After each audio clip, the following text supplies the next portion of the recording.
Hi friends, welcome to my YouTube channel. I am Kashibai Kurudi. ಮೊದಲಿಗೆ ಭಿನ್ನರಾಶಿಗಳ ಬಗ್ಗೆ ನಾನೊಂದು ವಿಡಿಯೋ ಹಾಕಿದ್ದೆ ಫ್ರೆಂಡ್ಸ್. ಈಗ ಅದರಲ್ಲಿ ಒಂದು ವಿಧಗಳು ಫ್ರೆಂಡ್ಸ್, ಸಮ ಭಿನ್ನ ರಾಶಿಯನ್ನು ಫ್ರೆಂಡ್ಸ್. ಸೊ ಸಂಖ್ಯಾ ರೇಖೆಯ ಮೇಲೆ ಭಿನ್ನರಾಶಿಗಳನ್ನು ಗುರುತಿಸುವುದು ಹೇಗೆಂದು ಕಲಿತಿರುವಿರಿ. 3/4 ಅಂದರೆ 1/2, 9/10, 3/4, 0/3 ಅಂತ 5/8 ಈ ಭಿನ್ನರಾಶಿಯನ್ನು ಬೇರೆ ಬೇರೆ ಸಂಖ್ಯಾ ರೇಖೆಗಳಲ್ಲಿ ಗುರುತಿಸಿ. ಇವುಗಳಲ್ಲಿ ಯಾವುದಾದ್ರೂ ಭಿನ್ನರಾಶಿ ಒಂದಕ್ಕಿಂತ ಬಲಕ್ಕೆ ಅಥವಾ ಆಚೆ ಇದೆಯೇ? ಈ ಎಲ್ಲ ಭಿನ್ನರಾಶಿಗಳ ಒಂದರ ಎಡಭಾಗದಲ್ಲಿ, ಏಕೆಂದರೆ ಒಂದಕ್ಕಿಂತ ಚಿಕ್ಕದಾಗಿದೆ. ಇದುವರೆಗೆ ನಾವು ಕಲಿತ ಎಲ್ಲ ಭಿನ್ನರಾಶಿಗಳು ಒಂದಕ್ಕಿಂತ ಚಿಕ್ಕದಾಗಿವೆ. ಇವು ಸಮ ಭಿನ್ನರಾಶಿಗಳು. ಪರಿದ ಹೇಳಿದಂತೆ ಸಮ ಭಿನ್ನರಾಶಿಯು ಪೂರ್ಣ ಭಾಗವನ್ನು ಪ್ರತಿನಿಧಿಸುವ ಒಂದು ಸಂಖ್ಯೆ.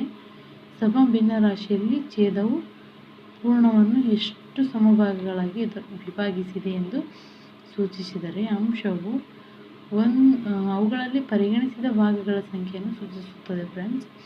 ಆದುದರಿಂದ ಸಮ ಭಿನ್ನರಾಶಿಯಲ್ಲಿ ಯಾವಾಗಲೂ ಅಂಶವು ಛೇದಕ್ಕಿಂತ ಚಿಕ್ಕದಾಗಿರುತ್ತೆ ಫ್ರೆಂಡ್ಸ್. ಸೊ ಇನ್ನೊಂದು ವಿಧ ಫ್ರೆಂಡ್ಸ್, ಇದರಲ್ಲಿನೇ ಕೂಡ ವಿಷಮ ಭಿನ್ನರಾಶಿ ಮತ್ತು ಮಿಶ್ರ ಭಿನ್ನರಾಶಿ ಅಂತ ಇದೆ ಫ್ರೆಂಡ್ಸ್. ಇಲ್ಲಿ ನೋಡಿ ಫ್ರೆಂಡ್ಸ್, ವಿಷಮ ಭಿನ್ನರಾಶಿ. ಅನಘ, ರವಿ, ರೇಷ್ಮಾ ಹಾಗೂ ಜಾನ್ ತಿಂಡಿಗಳನ್ನು ಹಂಚಿಕೊಂಡರು. ಈ ತಿಂಡಿಗಳೊಂದಿಗೆ ಅವರು 5 ಸೇಬುಗಳನ್ನು ಖರೀದಿಸಿದ್ದರು ಫ್ರೆಂಡ್ಸ್. ಈ ಫ್ರೆಂಡ್ಸ್ಗಳು ತಿಂಡಿಗಳನ್ನು ತಿಂದ ನಂತರ ಆ 4 ಮಿತ್ರರು ಸೇಬು ಹಣ್ಣುಗಳನ್ನು ತಿನ್ನಲು ಬಯಸಿದರು. 5 ಸೇಬುಗಳನ್ನು ಈ 4 ಜನ ತಮ್ಮೊಳಗೆ ಸಮಾನವಾಗಿ ಹೇಗೆ ಹಂಚಿಕೊಳ್ಳಬಹುದು? ನಾವೀಗ ಒಂದು ಇಡೀ ಸೇಬುವನ್ನು ತಿಂದ ನಂತರ 5ನೇ ಸೇಬಿನ ಕಾಲು ಭಾಗವನ್ನು ತಿನ್ನೋಣ ಎಂದು ಅನಘ ಹೇಳಿದಳು. ಅನಘ ಒಂದು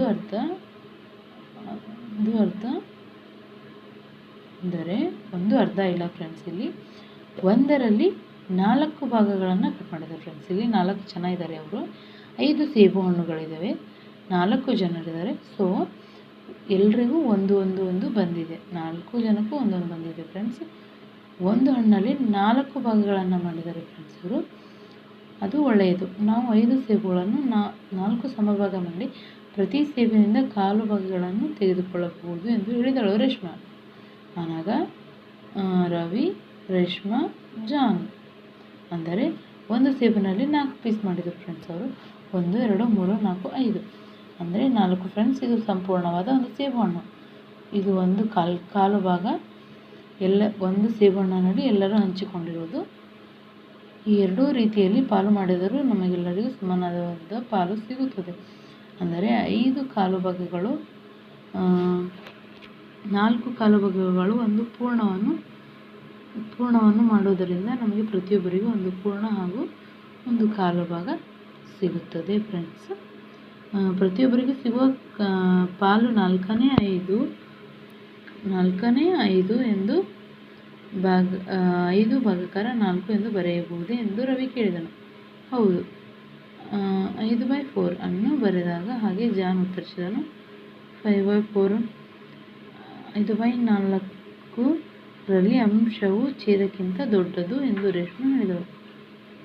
ಅಂಶವು ಛೇದಕ್ಕಿಂತ ದೊಡ್ಡದಾಗಿರುವ ಭಿನ್ನರಾಶಿಯನ್ನು ವಿಷಮ ಭಿನ್ನರಾಶಿ ಎಂದು ಕರೆಯುತ್ತೇವೆ. ಅಂದರೆ 3/2, 12/7, 18/5 ಮುಂತಾದ ಭಿನ್ನರಾಶಿಗಳು ವಿಷಮ ಭಿನ್ನರಾಶಿಗಳು. ಛೇದ 7 ಇರುವ 5 ಭಿನ್ನರಾಶಿಗಳನ್ನು, ಅಂಶ 11 ಇರುವ 5 ಭಿನ್ನರಾಶಿಗಳನ್ನು ಬರೆಯಿರಿ. ಈ ಪಾಲನ್ನು ಬರೆಯುವ ಇನ್ನೊಂದು ವಿಧಾನ ಯಾವುದು? ಅದು ಅನಘ 5 ಸೇಬನ್ನು ಪಾಲು ಮಾಡಿದ್ದನ್ನು ಹೋಲುತ್ತದೆಯೇ? ರವಿ ಜಾನನ್ನು ನೆನಪಿಸಿದರು. ಫ್ರೆಂಡ್ಸ್. ಹೌದು,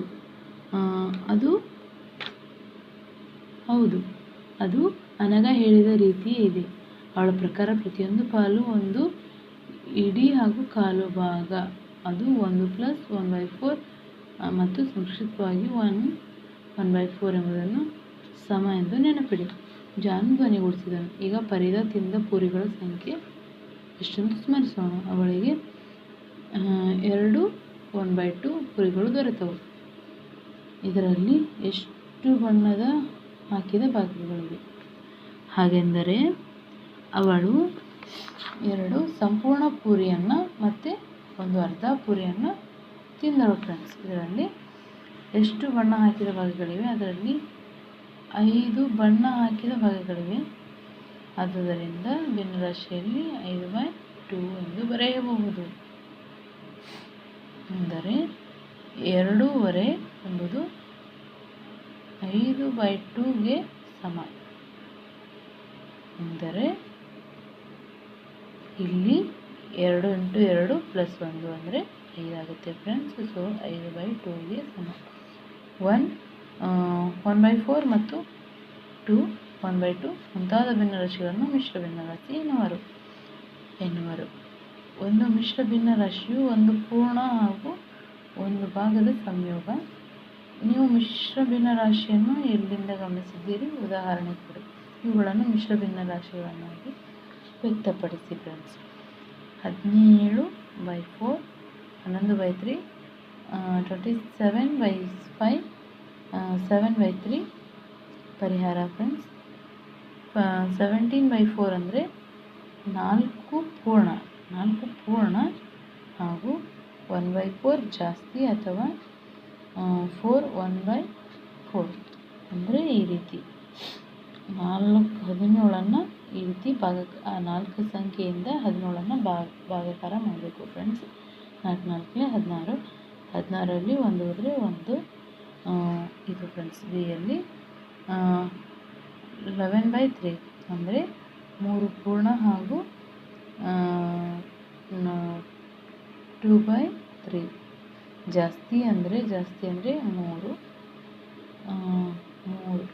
ಇದು ಫ್ರೆಂಡ್ಸ್. 3 2/3 same answer.